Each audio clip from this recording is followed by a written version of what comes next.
we are on YouTube, and that is crazy. And I definitely got you guys. Everyone here is saying the debate didn't work, but I got you guys. What did make me sad was there's a period of time after the Leslie Day and when I first went live where I genuinely was sad because I thought you guys thought I was a psychopath for the fake crying. Like, I thought you guys thought I was putting on a performance when I was crying on like that last day. They're like, so many people were like, so the crying was fake.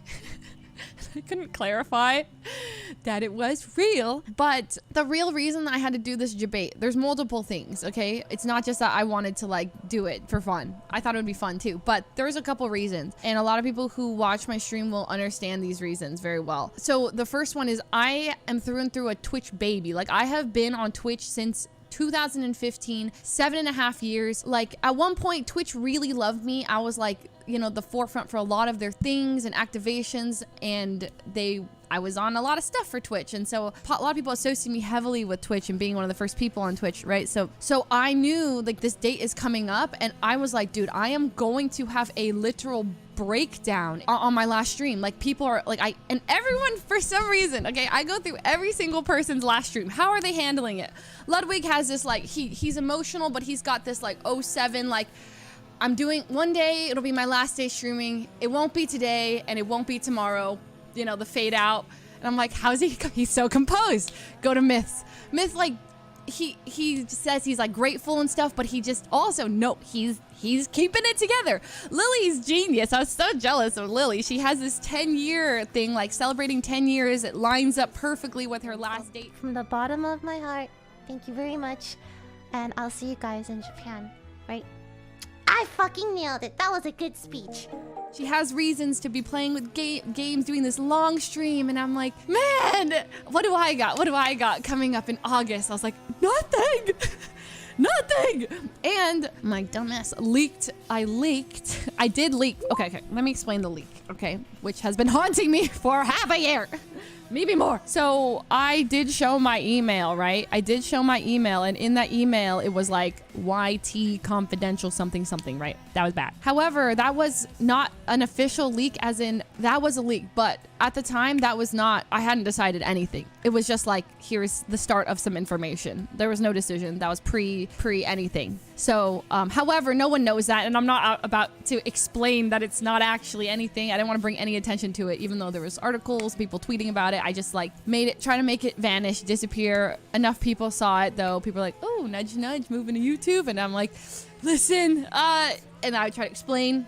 So, you know, all of the surprise, the element of surprise was kind of gone. So I was really sad because I still wanted it to be a surprise, even though everyone knew it was coming. But I also knew that if I had like this last stream, I would be so overly emotional that I don't think I could get through it. So, genius plan. Okay, I came up with a genius plan to do a fake last stream for two reasons. One, to like throw you guys off, thinking that you thought you did something. You thought you caught my leak, but actually I stayed on Twitch.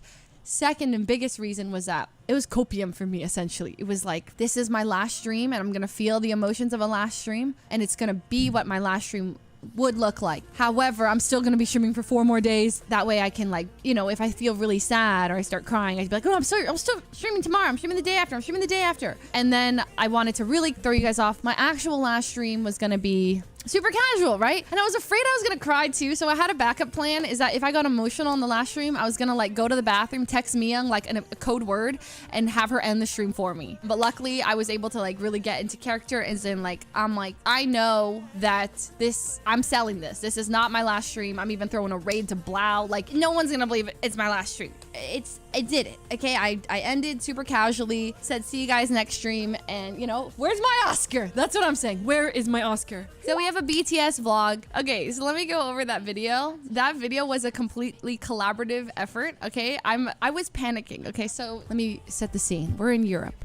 Me, Emily, Blau, JHB, and Myung, okay? We're on the train from Paris to Belgium, and I am like stressed out of my mind. I think I elaborated that like I was crying actually on this. And the reason I was crying was because I was so stressed out because that night I had a YouTube meeting for this concept for the video. And they're like, hey, tonight we're going to meet, bring your ideas, and we're going to link you up with our production company, Big Door Productions. They can make anything you want happen. It's going to be amazing. So just bring your idea. And this whole time I'd known about this meeting for a long time. But of course, that morning on the train, I am freaking out because I have nothing. I have absolutely nothing. I'm like, oh, do I go the sentimental route? You know, I show old clips. You know, we do this whole thing like I've been on Twitch for 7.5 years, play sad music, yada, yada, yada. Do I go a funny route? Do I like put Lil Fus in there? What do we do? I had no idea. What happened was that Emily, she's a legend, okay? Emily across from me sees me all stressed out and she's like, hey, let's brainstorm right now. We have time, 45 minutes, you know, before we get to Belgium. And I was like, I don't have anything. I'm stressed out. She looks at me and then she's like, okay, why don't you do something like inspired by like April, or you make vlogs, right? How about like a guitar vlog, you know, like the whole meme, like you have a guitar, you're like going guitar shopping, you know, we can go off of that. And then I was like, are you crazy? Like my first thought was like, why would I do that? But then I was like, wait a minute, that's genius. That's genius. Emily, you're a genius. And I was like, and we just spitballed for 15 minutes back and forth, and the entire video pretty much came together just in that, on the train. And my entire weight just off my chest. After that, it just from there, we came up with the purple guitar, blue guitar, red guitar. Obviously we'd pick the guitar. I think it started off that I was just performing, and then the idea of cameos, I was like, wait, what if we brought in like Ludwig and Saikuno and Ray and Lily and Myth and whoever, and they could be in the audience, and like they'd be like giving, or the first idea was that we'd have a song for each instrument, and then like I'd strum the purple one and a string would break, the blue one would like not, I don't know, strings are flat, whatever. But you know, we didn't want to, we just keep it simple. So, and we also didn't want to throw too much shade. And we love ukuleles. Sorry, Facebook. Okay. Blau did help. He contributed a lot, okay? Was like, okay, well, now that we have this guitar concept, we need to have a song for each one. And he goes, hey, what if you did something for the YouTube song that was like, I love you, Tube? And I was like, oh, that's kind of cute. So I message Ryan. You guys know Ryan King. He's the one who What If. He produces all of April's music. He's incredible. So I messaged Ryan with the whole video concept, and I was like, hey, I do not know how to write anything, any music, produce anything, but I know you do. So was wondering, can you help me write 3 songs? One for like the purple, one for the blue, and one for the red, and they need to be really short. Here's the concept for the red. I don't have anything for the other ones. Maybe we can throw in some other references to other songs, maybe April's songs, whatever. After I sent that to him, he was like, started to work on it. He was like, oh, this sounds awesome. Let's do this. We decide to cut out the first 2. It was like too long. Just like having a song. We'll just have a quick reference to each of them, and we'll just have the YouTube song. And Ryan comes back with the entire thing. Like he's a wizard. He writes the songs. I sent him the script, and he even throws in instruments, right? And he literally captured the essence of the song perfectly. Then I was like, this is perfect. And I put my vocals on it, sent it back to him, and that was that. Saikuno, legit, yes. But I will say that none of us actually played the instruments on that track. And I hate to break it to everyone, we're not a real band. We're all frauds. For me, with this whole move, I'm not gonna lie, I had it the easiest, right? Leaving for a new platform, it's scary. Going from Twitch to YouTube, something very familiar, to something that's very new. I had it so easy. All of my friends went. I had so many people to ask for advice. Have people like Ludwig with their team making the extensions, making it all very seamless for me. And I had Ray. I live with Ray and Saikuno. I've seen them go through it. They are all giving me advice. So the whole thing for me just felt super kind of like a no-brainer. However, I did put thought into it. It's not I'll tell you. Okay, so there was a deadline that I had to know by, a midnight deadline that I had to decide. I was on the phone with my mom at 11:57 p.m. and my parents, they're both on the other side. And I'm like, Mom, Dad, I need to decide in 3 minutes. I have 3 minutes for my deadline. I need to know, what do I do? What do I do? My dad's like, Leslie, you move to YouTube. There's no world where you do not. And hearing him so reassuring, I was calling everyone. I was talking to my friends. I called Edison. We had already been broken up, but I called Edison at 11:53, right before, asking him. I was like, you know me so well. What do you do? He's like, you take it, you go. Called my parents. I think I called Edison back. Called my parents. I didn't. At 11:59, I literally was like, done. Here's my decision. and I haven't looked back since, but like, it wasn't easy. I was like this push and pull, and one day I'd be like, I'm doing this, I'm staying, no I'm going, no I'm staying, no I'm going, here's why I have to stay, pros list, cons list, let me talk to this person, who knows. I even reached out to Mizkif to talk. I did reach out to him just to get his advice, and he didn't reply to me. What if that conversation just changed my mind and like just changed my entire career? He didn't pick up. He's fake for that. Oh, also Courage has been, he's on 100 Thieves with me. He's been so awesome to get to know better and talk to. He's like given me so much advice too. Like posts like I already knew I was moving, right? But he's like an encyclopedia of inspiration and advice. I'll just stand there and he's like, anything you want to know, I am here for you. And like literally, I will talk this with you for as long as you want. And I'm like, okay, pause. And I'm in my head, I'm like, okay, gotta write that down, gotta do this, gotta do that. And he's just so excited about it. So just another shout out to Courage, because he's been like, I've gotten to know him better through the camp and just being 100 Thieves and YouTube and all this stuff. So it's been very helpful. Sorry, I am rambling. Who was your inspiration to switch platforms? Well, my roommates, but I want to say like the biggest inspiration for me to switch platforms was Ray, and I think that's pretty clear. Like when I was on Twitch watching her like grow her empire on YouTube, part of me was already thinking like I literally had like thoughts about moving over with no contract. I was like, wow, like she's done some crazy stuff over on YouTube. And I think Ray was such an important pickup for YouTube too, because she showed that you can like grow over there, right? Like that's the thing. It's like, it's not a retirement home. You're going over there and you have this, everyone has said this, but we're moving to YouTube. It's YouTube. It's YouTube, okay? So Ray really inspired that. Obviously Ludwig, Saikuno, like these are people I interact with all the time, talk with all the time, creators I look up to, making these decisions. And I'm like, so of course people are gonna be like, oh, she only went for the bag and all that stuff. And like, dude, I was literally having thoughts of going for free. I was just like, oh, it'd be too scary at this point. But like part of me is like, if I was smaller, if I had like nothing to lose, like I would definitely want to experiment over there. So of course when YouTube comes to me with an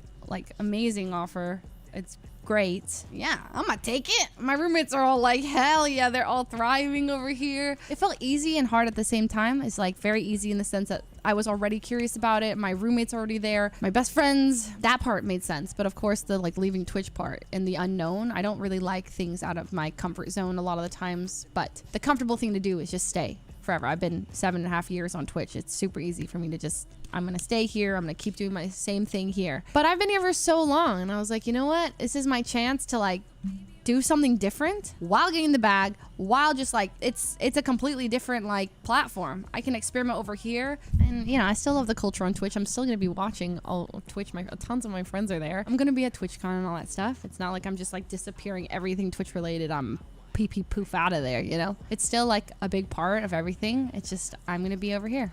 Things that would stress me out on Twitch that I don't have to do on YouTube. The big one, it's always in the back of my head. It's like a little bug that's like sitting there going, run your ads, you're behind on your ads, run your ads. When's the last time you ran your ads? Hey, run your ads. And I'm like, oh my God, I didn't run my ads. Every single month I've been behind on my ads, every single month. And it's been just like a constant like stressor for me. I don't have to think about it ever. I'm done. Maybe I can run an ad here and there. I still have the option to run ads, but I'm not gonna be running ads like pretty much ever. I'll run them when I'm getting my food or going to the bathroom for a long time. But I'm not actually like, I don't have to think about that. And that was such a, you know, of course I have hourly requirements here. It's pretty much the same as Twitch. Hours were always kind of okay for me to meet, so I was happy to agree to it, but YouTube is super flexible. I hope I can say some of this stuff. Am I getting flagged on Discord? They're very flexible with like me meeting my hourly requirements. I'm pretty sure I can talk about this because you guys kind of saw how it worked with Ray when she was behind on her hours and she could make them all up in 1 month. YouTube is very flexible, like very understanding. Even with this month, I was like, hey, I'm starting kind of late in the month. And not only am I starting late in the month, but I'm going to New York. So it's going to be rough on hours. And they're like, hey, just let us know. Just make them up, roll them over, make them up, do a couple more hours next month or in a couple months or